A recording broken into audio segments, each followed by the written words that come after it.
Listen, the next day I almost sucked his dick. Do you understand? Hey, you. Yeah, you right there. You like comedy? Well, so do I. Today we're going to be reacting to Joey Diaz, the best comedian on planet Earth. Hopefully you guys enjoy. See you next time. And he pulled out a fucking gun. And he goes, listen, motherfucker, don't you ever call me Martin the Fag. Unless I suck your dick or you suck my dick. Lord.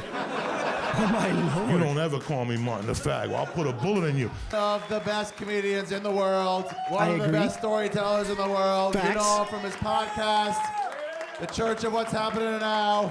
One of my best friends in the world, Mr. Joey Coco Diaz.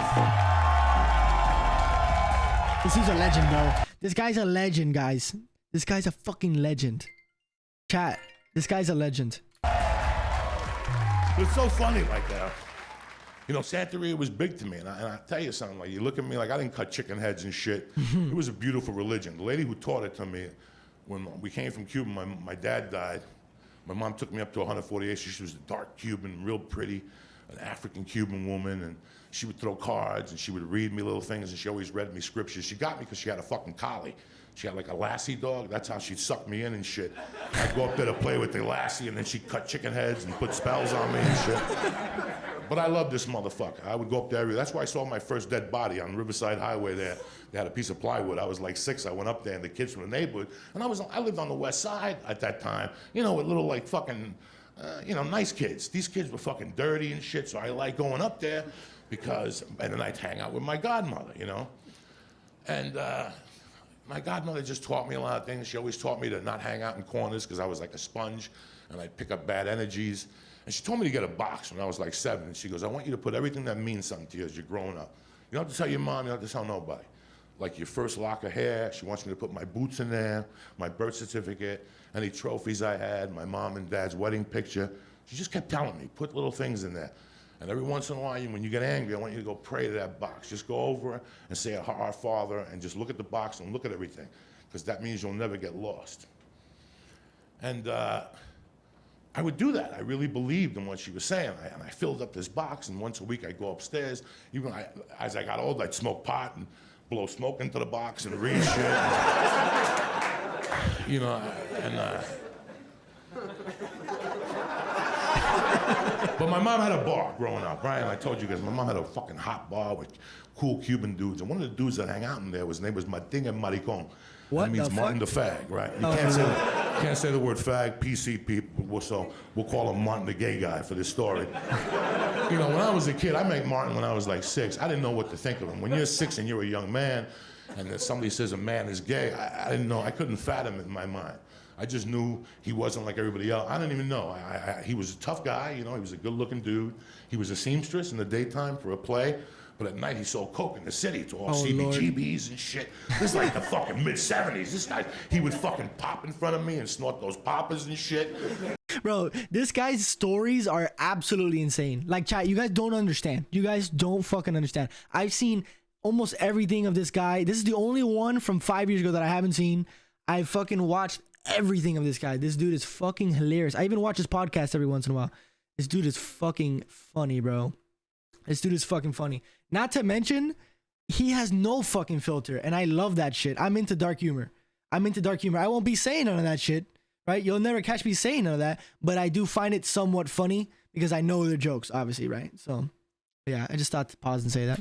I didn't know how to feel about Martin until one day we were at the bar in the afternoon and I was playing pinball behind him, like 10 feet from him, and some guy goes, look who it is, Martin the Fag, and he pulled out a fucking gun. He goes, you can't be saying that word, so I'm just gonna call him this. And then 10 seconds later, bam, hits him with the word. And he goes, listen, motherfucker, don't you ever call me Martin the Fag. Unless I suck your dick or you suck my dick. Oh, shit. You don't ever call me Martin the Fag. I'll put a bullet in you. But I was in direct fire with them. So my mother's yelling, Martin, Coco's here. And he's like, fuck Coco. Coco needs to see this. This is called respect. Listen, the next day I almost sucked his dick. Do you understand me? I never saw nobody pull a gun on nobody. Never mind threatening and hold the gun all the way up. He just fucking pointed it at him. Said I almost sucked his dick. 2 days later, he came to my door and he apologized. I'm like, Martin, you're my fucking Charles Bronson. Nobody's ever pulled the gun on nobody. And you know, this guy was he was a man that his sexual preference was other men. You know, but I'm gonna tell you something, because I know there's some gay people here tonight. He opened the door for you motherfuckers. Because that guy used to get beat up every fucking night in the city, and he'd fight to the fucking death, that guy. I'd see him the next day with black eyes, snorting poppers and shit. You know, that guy was a real motherfucking gay guy. I loved Martin with all my fucking life. I would see Martin, I'd take him to movies with me. My mom would pull me aside, be careful with Martin. Be careful, I don't wanna hear no fucking stories. But I love Martin. I didn't care. I didn't fucking care. At that age, I was tight with Martin. I'd go to Martin's house. He'd tell me about the bands he saw. He saw The Clash, The Police. He used to tell me about all this fucking music, and I loved Martin. So my mom died, and I had that fucking box. But I moved in with this Italian family. I couldn't bring my Santeria box with these fucking savages, so. Look, everything that he says is very unrelatable, but he is Cuban, so all this stuff that he's talking about, I understand. All this stuff I understand. I'm sure some of you understand in here as well. You're probably more mature with this kind of stuff than I am, but I kind of understand the stuff, which is weird, because normally a lot of the shit that he talks about I can't relate to. I don't understand, or I understand, but I'm not like to the extent that I probably should be. So yeah. I left a box with Martin the Fag, and I would go to his house once. Dude, he stays saying it. He goes, I can't say it, but I'm gonna say it anyway. Fuck it. And pray. And Martin was into Santeria also, and he talked to me. But one night I'm there, when I'm like in 1981, 82, and I'm looking at this box, and it's got some cocaine, and I take a few bumps out of it, and it's tremendous cocaine. It was off the hook. You know, all those years I didn't talk to Martin about coke. And even now that I was doing coke, I wouldn't tell Martin. I was too ashamed. But I went over there and I looked in the box, and he had a big bag of blow. So like a month later, I robbed Martin. Oh my God. My stupidity, I robbed him. Like just like a jerk off that I was, it's 18 or 19. I robbed Martin. But I left my box in there. So this was 1982. In 85, I left Jersey, and I didn't talk to Martin. But let me tell you how bad of a bum Martin was. Martin knew that I visited my mom's grave, and he would leave me little notes. I'm gonna fucking kill you, cocksucker. Until my father found one of the notes, and then he went off on Martin. He goes, what's going on between you and Martin? He won't tell me. Martin kept it to himself. It was between him and me. I always loved Martin. I just fucked up. Listen, I sold my soul for coke. I stole the fucking guy's coke. Yeah, that's crazy. My box there. So in 1985, I go to 148th Street to cop weed, and I go, let me go see if my godmother's home, because I'm going to Colorado tomorrow. I go upstairs to see my godmother, and she's talking to me. She goes, you still go pray and see the box? I go, I haven't fucking seen the box. Martin and me. And she goes, what the fuck are you talking about? I told you not to leave the fucking box over there, to bring it over here. And she tells me, she goes, are you doing cocaine? I lied to her. I go, never. And she goes, you're not supposed to do cocaine. It's in your fucking numbers. And listen, don't do business with 3 people, because 2 of them will corner up on you, and you'll get fucked up. Bro. Sure enough, I got arrested for fucking kidnapping. Bro, wait, what? Wait, hold up, what? Hold on, go back. Yo, I think every fucking Hispanic... Actually, honestly, that's just good advice. I'm not even gonna say that's a Hispanic advice. That's just good advice. That fucking business shit. Anyway, let's get back to it. It's in your fucking numbers. And listen, don't do business with 3 people, because 2 of them will corner up on you, and you'll get fucked up. Sure enough, I got arrested for fucking kidnapping with 3 fucking guys. Anyway, that's a complete different fucking situation. But I never saw again. I went to Colorado, and I didn't come back to New York till 91. I went looking for that fucking box, and Martin had long gone. My godmother had long gone. I was lost, guys. I didn't know. And deep down inside, I knew I had sold my soul.